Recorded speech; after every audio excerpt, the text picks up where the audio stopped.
আসসালামু আলাইকুম প্রিয় শিক্ষার্থী। দেখবে বাংলাদেশ, শিখবে বাংলাদেশ, তবে তো আগাবে আমার সোনার বাংলাদেশ। আমি যে কাজটা হাতে নিয়েছি ওটা হচ্ছে যে 2024 সালে এইচএসসি পরীক্ষার্থীদের জন্য, যেহেতু তাদের হাতে খুব সময় কম, এই জন্য হচ্ছে যে আমি ফার্স্ট পেপার এবং সেকেন্ড পেপারের যে অঙ্কগুলো আমি সরাসরি স্টুডেন্টদেরকে করাই, ওটা হচ্ছে যে 10 বা 15 মিনিটের ভিডিওর মধ্যে তোমাদেরকে সলভ করার চেষ্টা করতে। যারা আমার ভিডিওটা ধারাবাহিকভাবে দেখবে, আমি মনে করি 100% তারা প্লাস আসবে এই মাসটা যদি ঠিকভাবে করতে পারে। যেহেতু এই মাসেই আমি সব ভিডিওগুলো দেওয়ার চেষ্টা করব। তোমরা এটা করলে ফার্স্ট পেপার এবং সেকেন্ড পেপার দুইটাতে প্লাস ইনশাল্লাহ আসবে। তো এখন যে অঙ্কটা সলভ করবো ওটা হচ্ছে তাই রাজশাহী বোর্ড 2022 সালে, কিন্তু এটা হচ্ছে তাই এর আগে যে অঙ্কগুলো বেশিরভাগই কিন্তু এটা 3 নং প্রশ্ন থাকবে। তোমরা প্রশ্নগুলো একটু ভালো করে পড়ে নিবে, পড়লে বুঝতে পারবে এটা কত নাম্বার আছে। এটা 6 নংয়ে আসছে রাজশাহী বোর্ড। এখানে কিছু কথা বলছে, জনাব জাহেদ ইকবাল নগদ হচ্ছে 30,000 টাকা এবং 20,000 টাকা আসবাবপত্র নিয়ে 1/1/2021 সালে ব্যবসা আরম্ভ করেন। 2021 সালে হচ্ছে 2 তারিখ হচ্ছে তাই নগদে 10,000 টাকা এবং ধারে 15,000 টাকা পূর্ণ ক্রয়। 10 তারিখ হচ্ছে ক্রয় পরিবহন পরিশোধ করা হয়েছে 700 টাকা। 15 তারিখ ক্রয় ফেরত 1,000 টাকা। 20 তারিখ ধারে পূর্ণ বিক্রয় 22,000 টাকা। 30 তারিখ বেতন পরিশোধ হচ্ছে যায় 2,000 টাকা। এখানে ক নাম্বার প্রশ্নটাতে বলছে নিট ক্রয়ের পরিমাণ নির্ণয় করো। নিট ক্রয়ের কথা বলছে, তোমরা লিখবা নিট ক্রয়ের পরিমাণ নির্ণয়, তারিখ বিবরণ বিস্তারিত টাকা পরিমাণ টাকা। এর আগের অঙ্কগুলোতে কতে সাধারণত এই জিনিসগুলো লিখবা, তারিখ বিবরণ বিস্তারিত টাকা পরিমাণ টাকা। এছাড়া গড় ছাড়া করলেও তোমাদের নাম্বার কমবে না, নাম্বার বরাবর পাইবে। তো গড় দিলে হচ্ছে যে একটু স্ট্যান্ডটা দেখা যায় সুন্দর হয়, এটা করতে বেশি সময় লাগে না। এটা আমি বুঝাইতেছি এই জন্য হয়তো বেশি সময় লাগতেছে প্রশ্ন। তোমরা এখন থেকে প্র্যাকটিস করা শুরু করলে দেখবে যে বেশি সময় লাগবে না। 2021 সাল জানুয়ারির 2 ক্রয় ক্রয় যেহেতু ক্রয়ের মধ্যে হচ্ছে তার নগদ হচ্ছে তার 10,000 টাকা এবং 15,000 টাকা ধারে, দুইটা নিয়ে শুরু করছে। আগেরটার মতো ভিতরে লিখবা, ইনার কলমে লিখবা 10,000 যোগ 15,000, টোটাল হচ্ছে 25,000 টাকা। 15 তারিখে বলছে পূর্ণ ফেরত। এর মধ্যে থেকে হচ্ছে যায় যেহেতু 1,000 টাকার পূর্ণ ফেরত দিয়ে দিচ্ছে, তাহলে হচ্ছে এটা বাদ যাবে যে টাকাটা থেকে। ওই 15 তারিখে এই যে দেখো পূর্ণ ফেরত 1,000 টাকা যেটা ফেরত দিছে, উনি মাল কিনছে হচ্ছে যায় জনাব ইকবাল সাহেবে মাল ক্রয় করতে হচ্ছে যায় দুইটা দাগে বাকিতে সহকারে 25,000 টাকা, তার ভিতরে হচ্ছে 1,000 টাকা ফেরত দিয়ে দিচ্ছে, তার মানে হচ্ছে 24,000 টাকা। এটা রেজাল্ট হচ্ছে যায় 24,000 টাকা। নিট ক্রয়, তার ক্রয় হচ্ছে যায় 24,000 টাকা।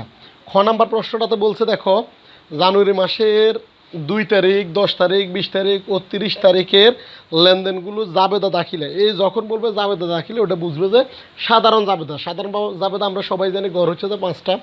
তারিখ বিবরণ, খতিয়ান পৃষ্ঠা, ডেবিট টাকা, ক্রেডিট টাকা। 2021 সালের 2 তারিখ বলছে, 2 তারিখে কী বলছে আমরা একটু দেখব। 2 তারিখে নগদ হচ্ছে 10,000 টাকা এবং ধারে হচ্ছে 15,000 টাকা পূর্ণ ক্রয়।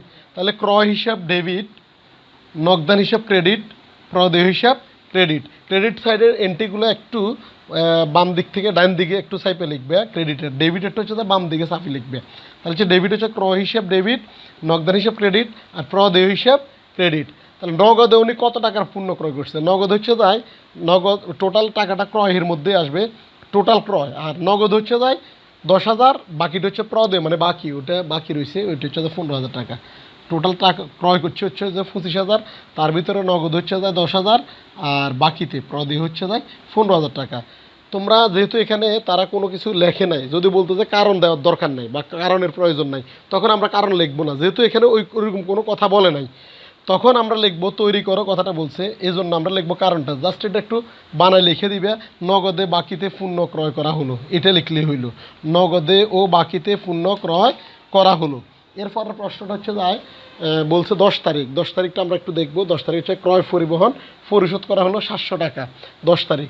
তাহলে ক্রয় পরিবহন হিসেব ডেবিট, আর নগদে যেহেতু পরিশোধ করা হয়েছে নগদানটা ক্রেডিট। যেটা তোমার কাছে আসবে ওইটা ডেবিট, যেটা চলে যাবে ওইটা ক্রেডিট। 10 তারিখ তাহলে হচ্ছে যায় ক্রয়, যেহেতু যেটা আসবে ওইটা ডেবিট, যেটা চলে যাবে ওইটা হচ্ছে যায় ক্রেডিট। ওইটা আমি বলতেছি এই জন্যই তোমরা একটু ভালো করে খেলো। ক্রয় করলে আমাদের কাছে পণ্যটা আসছে, এই জন্য হচ্ছে ক্রয় পরিবহন ডেবিট, নগদ টাকাটা চলে গেছে নগদান হিসাব ক্রেডিট। এটার কারণটা লিখবো হচ্ছে নগদে ক্রয় পরিবহন ভাড়া প্রদান করা হলো, বা নগদে ভাড়া প্রদান করা হলো বা ভাড়া দেওয়া হলো, একটা লিখলেই হলো, জাস্ট একটু লিখে দেওয়া। 20 তারিখ বলছে, 20 তারিখ হচ্ছে ধারে পণ্য বিক্রি করা হলো, বিক্রি করছে ধারে। ধারে বিক্রি করলে কি হবে আমরা জানি, দেনাদার অথবা প্রাপ্য, এই জিনিসটা লিখলেই হবে। দেনাদার অথবা প্রাপ্য। প্রাপ্য হিসাব ডেবিট, আর হচ্ছে বিক্রয়, যেহেতু বিক্রি করতেছি আমার পণ্যটা চলে গেছে, এই জন্য হচ্ছে বিক্রয়টা ক্রেডিট। যখন তুমি কোনো পণ্য বিক্রি করবে নগদে করতে পারি, বাকিতে বিক্রি করতে পারি, বিক্রয় করলে মালটা চলে যায়, এই জন্য হচ্ছে এটা ক্রেডিট। এটা হচ্ছে 22,000 টাকা।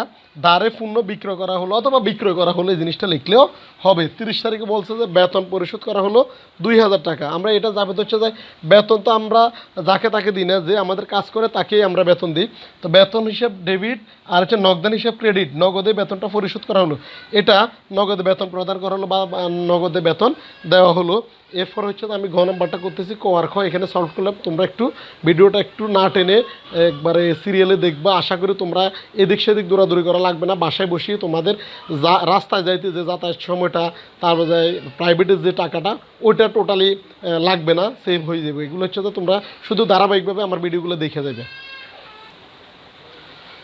আমি আসলে ভিডিওগুলো শর্ট করার জন্য হচ্ছে যাই কথাগুলো একটু দ্রুত বলার চেষ্টা করি। তোমরা এটা যদি না বুঝতে পারো তাহলে আমাকে কমেন্ট বক্সে অবশ্যই কমেন্ট করবা, লিখে দিবে, আমি আরেকটু স্লো করে বলবো, কথা বলবো। যে জায়গার সমস্যা ওই সমস্যাগুলো নিয়ে তোমরা কমেন্টে লিখতে পারো যে এন্ট্রিগুলো বুঝবে না। গ নাম্বার বলছে যে টেবিলের ছকে হিসাব সমীকরণের উপর লেনদেনের প্রভাব দেখাও। এটা হচ্ছে যে টেবিলের ছক বলো আর যাই বলো, তোমরা একটা জিনিস খেয়াল রাখবা, ওইটা হচ্ছে যাই সমীকরণের প্রভাব কথাটা বলছে কিনা কোনো জায়গায়। এই যে এখানে দেখো সমীকরণ আর এখানে প্রভাব কথাটা বলছে, তার মানে হচ্ছে যেটা আগের মতোই হবে, সম্পদ, দায়, মালিকানা, শর্ত।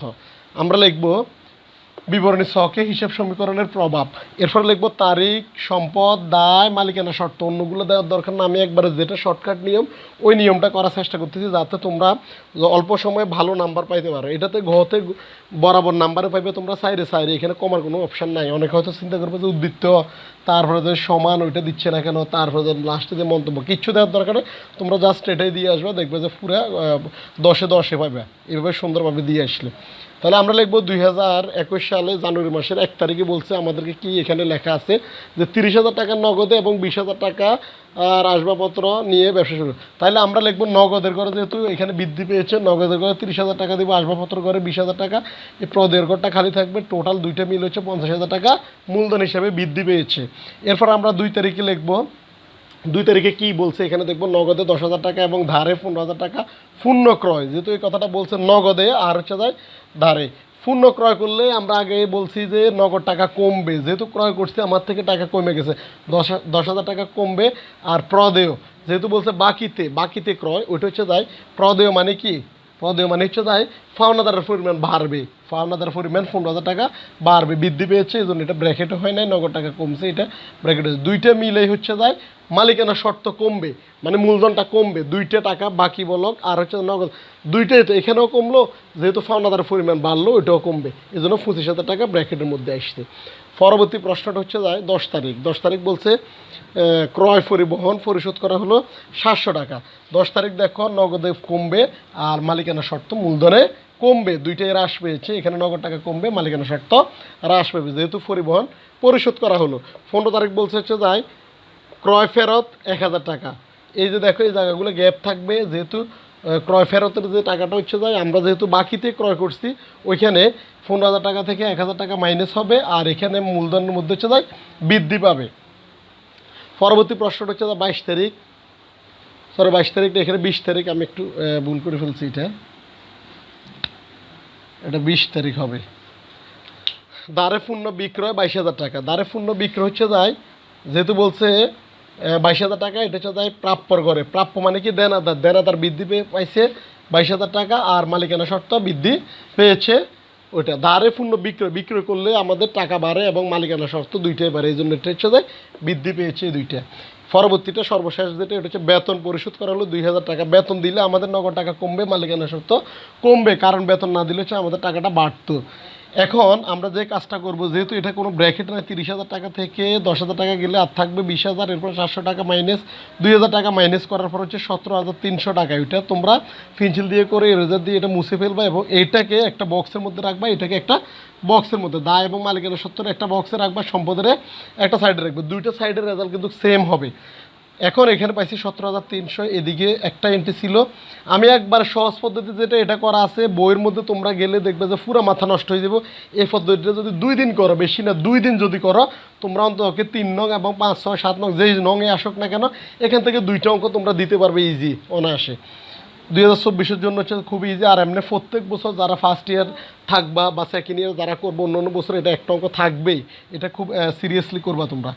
তাহলে 22,000 টাকা, আর এখানে হচ্ছে যে আসবাবপত্র করে হচ্ছে যায় 20,000 টাকা, টোটাল হচ্ছে যায় 59,300 টাকা, এটা ক্লোজ করে দিবা।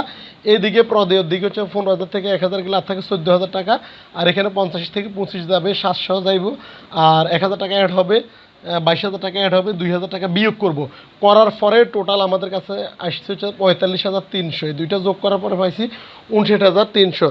এই ছিল আজকের ভিডিও। দেখা হচ্ছে পরবর্তী আরেকটা ভিডিওতে। ততক্ষণ পর্যন্ত সবাই ভালো থাকো, সুস্থ থাকো। যারা আমার চ্যানেলটিকে সাবস্ক্রাইব করছো তাদেরকে অসংখ্য ধন্যবাদ। যারা এখন আমার চ্যানেলটিকে সাবস্ক্রাইব করে নাই অবশ্যই আমার চ্যানেলটিকে সাবস্ক্রাইব করে দিবে।